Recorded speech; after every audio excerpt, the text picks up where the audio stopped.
Justice Sir and other respected judges, I am aware that inauguration of buildings of judicial institutions may be a routine matter for you all.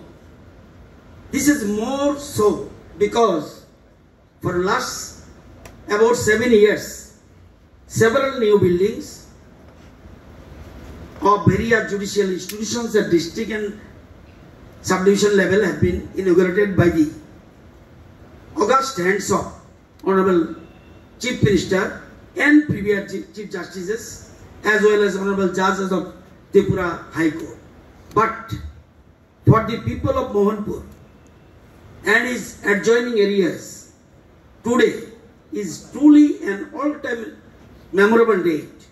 and occasion to get a spacious, beautiful and people-friendly permanent building